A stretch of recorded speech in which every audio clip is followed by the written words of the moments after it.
সিনেমার মাধ্যমেই তো আমাদের দেশ, আমাদের কৃষ্টি কালচার পৃথিবীময় ছড়িয়ে যাচ্ছে। অপুর দুর্বার সিনেমা এবং বুবলির পিনিক সিনেমা নিয়ে এখন বর্তমান সোশ্যাল মিডিয়াতে অনেক তোলপাড় সৃষ্টি করেছে। হ্যাঁ দর্শক, অনেকেই বলতেছে যে অপুর দুর্বার সিনেমার বিরুদ্ধে গিয়ে পিনিক সিনেমা মুক্তি দিবে, কিন্তু এটা রাতারাতি অনেক তোলপাড় সৃষ্টি হয়েছে।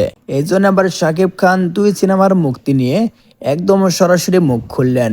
হ্যাঁ দর্শক, আজকে আমি বলবো যে শাকিব খান কি বলেন দুর্বার সিনেমা নিয়ে এবং পিনিক সিনেমা নিয়ে। আজকে আমি এই ভিডিওর মধ্যে সবকিছু বিস্তারিত জানিয়ে দিব। তাহলে দয়া করে চ্যানেলটা সাবস্ক্রাইব করে ভিডিওটি দেখতে থাকুন।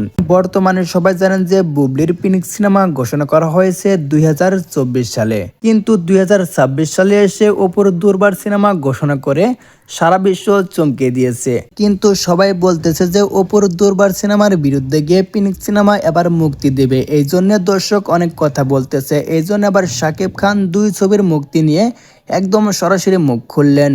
হ্যাঁ দর্শক, শাকিব খান সরাসরি বলে দিয়েছে অপুর দুর্বার সিনেমা এবং বুবলির পিনিক সিনেমা দুইটি সিনেমাই হিট হবে, কারণ দুইজনেরই ভক্ত অনেক রয়েছে এবং অপু বিশ্বাসকেও দর্শক অনেক ভালোবাসে, বুবলিকেও দর্শক অনেক ভালোবাসে। এই জন্য দুইটি সিনেমাই হিট হবে, এটা একদম সরাসরি বলে দিয়েছে শাকিব খান।